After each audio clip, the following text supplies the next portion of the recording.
Au studio, nous sommes accompagnés avec Monsieur Omar Hamad. Salam alaikum, comment allez-vous? Salam, Monsieur Fatih Kadri. Ça va, vous allez bien? Très très bien. Ça va. Alors aujourd'hui, nous allons parler d'un sujet, un peu compliqué, tendu, j'ai envie de vous dire. Alors nous allons parler de sexe aujourd'hui. Alors Monsieur Omar, donc le sexe, pulsion humaine, l'islam nous parle de ces pulsions-là, nous donne des conseils concernant ce sujet, concernant le sujet du sexe. Mais la question que beaucoup de musulmans se posent est la suivante. Alors, quelle est la limite et y en a-t-il au niveau du sexe? Déjà, le sexe, comme vous l'avez dit, c'est quelque chose de naturel. La question du plaisir dans le sexe, elle est très mal comprise. Parce qu'aujourd'hui, c'est le plaisir pour le plaisir. Alors qu'en islam, on nous enseigne que le plaisir a été mis en place pour favoriser justement la procréation et la reproduction de l'espèce humaine. En ce qui concerne la relation intime entre l'homme et la femme dans ce cadre-là, elle est encadrée par la modestie, l'humilité. On rapporte que le saint prophète Muhammad, sa femme Aïcha, a dit qu'elle n'a jamais vu le saint prophète nu, complètement nu. En fait, ça en dit long sur l'importance qui est donnée justement à la dignité, à la modestie, à l'humilité, au respect mutuel entre les parties d'un couple. Et est-ce que ça veut dire aussi qu'on ne doit pas en parler librement dans un couple? Si, est-ce que ça signifie ça aussi derrière aussi ou pas? Non, il n'y a pas de tabou en islam, au contraire. On doit justement expliquer, orienter, rappeler qu'aujourd'hui, la relation entre un homme et une femme n'est pas une relation qui est basée exclusivement sur la sensualité, mais qui est une relation basée sur l'amitié. Et dans l'amitié, il y a tout ce qu'il y a de positif. Et pourquoi autant de tabous, par exemple, dans les pays du Maghreb aujourd'hui concernant ce sujet d'ailleurs, que ce soit dans la famille ou entre un homme et une femme? Comment vous pouvez l'expliquer cela? C'est parce qu'encore une fois, la religion est enseignée de manière, on va dire, incantatrice. C'est comme on enseigne des incantations. Et d'ailleurs, vous êtes d'origine comorienne, si je ne me trompe pas. Dans votre pays, comment ça se passe justement? C'est comme je dis, dans le monde musulman aujourd'hui, la religion est quelque chose qui passe en second plan. On insiste plus sur la tradition, sur la coutume que sur la religion. Et donc du coup, finalement, la religion, on ne l'étudie pas véritablement. C'est un manque de connaissances pour vous. Tout à fait, c'est un manque de connaissances, c'est un manque un manque de connaissances, tout à fait, essentiellement. Donc le sexe, alors c'est seulement pour avoir des enfants ou est-ce qu'on est autorisé ou est-ce que c'est possible pour satisfaire des désirs sexuels?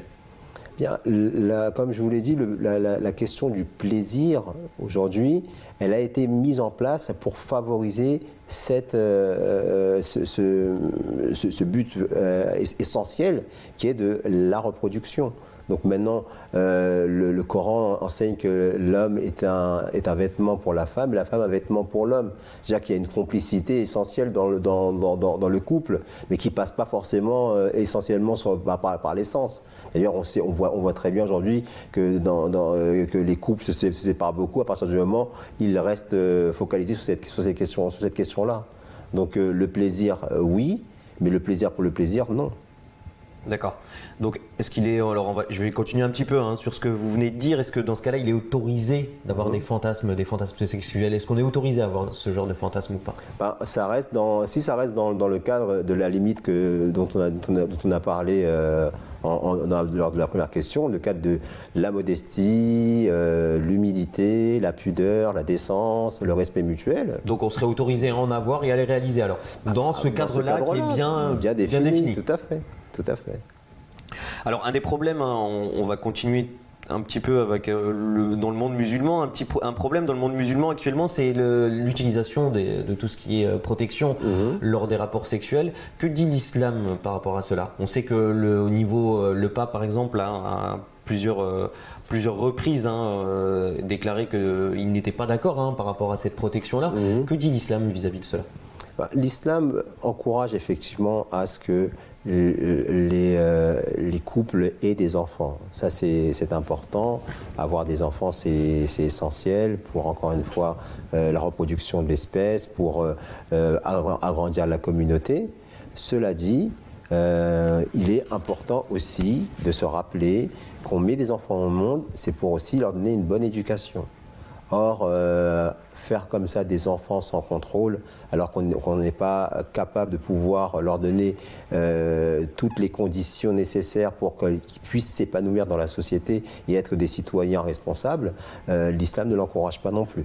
Donc effectivement, l'utilisation de moyens de contraception est autorisée alors? Bien sûr, tout à fait. Le contrôle de naissance, c'est quelque chose qui peut être mis en place. À l'époque du Saint-Prophète Mohammed sallallahu alayhi wa sallam, on rapporte que Jabir, notamment, dit que nous pratiquions le retrait alors que le Coran était révélé. Et le Coran il n'y a pas eu d'interdit à ce niveau-là. Le retrait était une forme de contraception à cette époque-là. D'accord, très bien.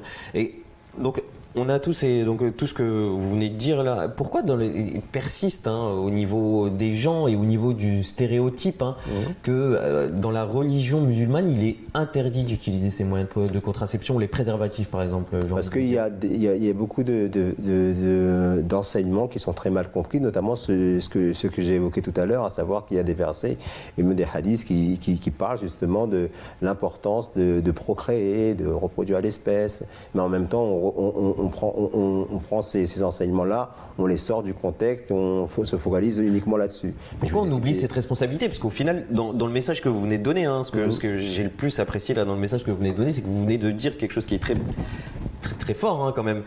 Le fait de faire des enfants sans pouvoir les assumer derrière, sans pouvoir même les contrôler derrière, n'est pas autorisé, pas autorisé, mais n'est pas, on promouvoit pas ce genre de réaction en fait. Tout à fait. On dit pas aux gens oui faites des enfants pour faire des enfants, même si derrière vous n'arrivez pas à les.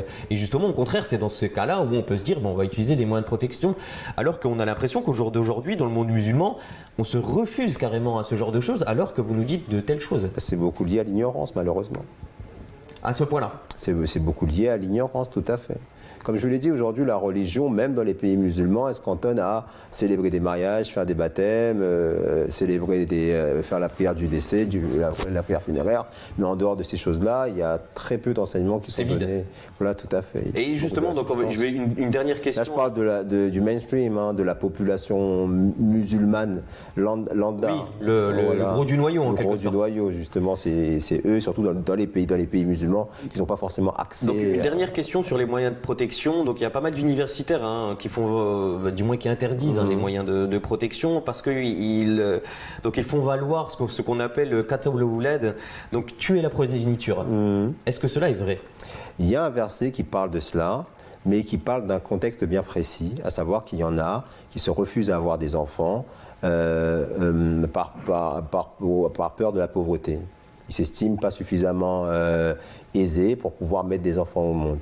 Et dans ces cas-là, ils vont jusqu'à pratiquer l'avortement, par exemple. Alors que ce n'est pas quelque chose qui est... C'est d'ailleurs, par exemple, la raison pour laquelle on le voit, par exemple, en Angleterre, où ils interdisent de dévoiler le sexe de l'enfant, parce que certaines cultures, lorsqu'ils ont une fille, ils savent que ça va leur coûter énormément d'argent, et donc du coup ils préfèrent avorter. Mais et justement, à raison, les autorités britanniques notamment refusent de donner justement cette information-là. Et l'islam est contre justement cette pratique-là, qui est de mettre des enfants à mort ou de pratiquer l'avortement par peur de la pauvreté. Parce que l'islam est une religion qui enseigne que c'est Dieu qui accorde la subsistance. Et comme c'est une religion de modération, elle dit aussi, attention, c'est Dieu qui accorde la subsistance, mais vous faites aussi preuve de discernement, n'exagérez pas. Il y a toujours l'esprit critique et l'esprit humain qui rentrent en compte. Bah écoute, en tout cas, merci beaucoup. Merci pour vos éclaircissements sur ces questions, un sujet un petit peu compliqué.